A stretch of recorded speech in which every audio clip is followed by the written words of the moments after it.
Hello everybody, welcome back to a quick Battle Brothers guide today, where I want to talk about 5 different weapons that are probably better than you're giving them credit for. Not to be all clickbaity, it's just, no one really talks about these weapons being very good, and I actually quite like them. So first off, I want to talk about Ancient Bladed Pikes. Why would you want to use an Ancient Bladed Pike? Because it's better than a regular pike, and it's really good for leveling bros. So why would you want a pike? The pike, you want a pike over a billhook, because you can find it earlier, and because it has a plus 10% chance to hit on Impale. That's why. Because it has really bad armor damage. It has decent hit point damage and decent ignore armor. The billhook has the same ignore armor by 1, and basically the same hit HP damage, but has much higher armor damage. But it only has a plus 5% chance to hit, you can see on strike. So how do you fix the gap of you want your plus 10% chance to hit, but you want your armor damage? You get the Ancient Bladed Pike. It doesn't have as much armor damage as the billhook, but it has a little bit less HP damage, but it has the plus 10% chance to hit on Impale. And that's what we want to see. So on bros who are leveling and have really bad melee attack because they're, level 5 or level 6, give an Ancient Bladed Pike. You're going to find them in basically every Ancient Undead fight that you'll ever see. So Ancient Bladed Pikes are a really good stopgap weapon. Speaking of stopgap weapons for your backline, we have named Jagged Pikes. Named Jagged Pikes, or regular Jagged Pikes, but I think named ones are better because you can probably get plus damage on them, are good because they give you polearm mastery. They have 12 fatigue to use. They have 6 fatigue, just to wield, and 5 AP to attack. So for backliners, you can move 2 and attack on most terrain, which is huge. Because oftentimes, if you're a backliner and you can only move 1 tile in attack, even with a polearm, you're probably going to be out of position a lot. And that is just, 1 less attack every single turn, 1 less guy that's doing anything. So polearm spec is huge, but not everyone needs the perk polearm spec, so you give Jagged Pikes. And you can find named ones really easily, because, almost every single Goblin Skirmisher has a chance to be a champion. So if you have a bounty hunter, just go through 2 different goblin camps and you'll probably find one. And there's a chance that he has a named Jagged Pike. So this is the best leveling weapon in the game. The third weapon that I want to talk about is actually a late game weapon. It's the Goblin Spear. The Goblin Spear has -2 fatigue to wield. And again, you're going to find a lot of them from goblin champions. So why would you want this? For the less fatigue. You don't care about the damage. The damage is shit. It literally doesn't matter, because mammoths don't attack. But they get 6 extra stam, so that's a level up and a half. That's a gifted and a half. It's a little bit extra from brawny, depending on how much armor you have.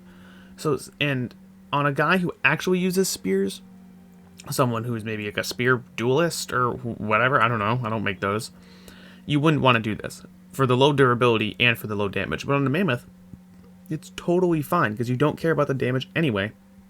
Number 4, is a similar vein, is the Cruel Falchion, named Cruel Falchions, because they have pretty decent damage. It's honestly not that bad for damage. And on a mammoth with higher melee attack, who doesn't need the 20% chance to hit from thrust, can take a 10% chance to hit from slash, do a little bit more damage. I would still keep 2, if you have 3 mammoths, do 2 spears and the sword guy in the middle. That's worked for me very well. You can do 3 spears, it doesn't really matter. But the sword's really good. Again, you do it because it has -2 fatigue cost. So you save yourself 6 stam by wielding a weapon that you're barely going to swing. You still want a weapon, you don't just want to use your fist. This is a dumb idea. So give him 1 weapon. Yeah, it's trash, it doesn't matter. Finally, it's not like this weapon is underutilized, but I think giving a cleaver to your banner is a really good thing to do. Your banner will have the banner, he'll have a whip to disarm people, you give him high melee attack, and then if he's ever locked in melee, he doesn't want to use the banner because he has -15% chance to hit, or the banner does no damage, so you can just swing twice with a cleaver, and then you could, decapitate, cause bleeds. You don't have duelist or berserk or anything, or maybe you do, but you have cleaver spec already from the whip. So you actually already get the bonuses. It doesn't have to be a great cleaver. Just give him a military cleaver if you have to. A 2-handed cleaver doesn't really matter at all. But giving him a cleaver is really good. And if he has bags and belts, it costs him no extra stam to hold it. Similarly, you can just give him a mace if you have bags and belts. If you don't have bags and belts, it would be the banner, the whip, and the cleaver. If you have bags and belts, give him a mace, and if he's fighting Hexen, he can stun. If he needs to, you need to dagger someone down, you can stun them. The banner, especially if he's nimble, and that's a shit ton of HP, he could probably just tank for about like a round or two. You know, your banner won't get hit enough to where he's gonna die. So you can throw him in the front for about 1 or 2 rounds, especially if he has rotate or footwork, and he can tank a couple of hits, cleaver some people, mace some people, and he won't die, so I wouldn't worry about it. The odds that your banner dies are probably very, very low once you reach late game and he gets nimble and he gets decent armor.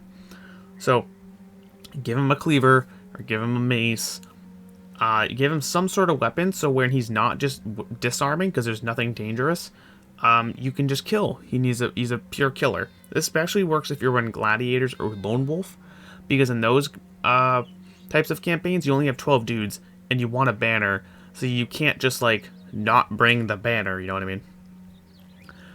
Overall, I hope you found these useful. I don't think these are, very revelatory tips, but leveling dudes is a kind of annoying thing to do, so if you can make it a little easier, that's always great.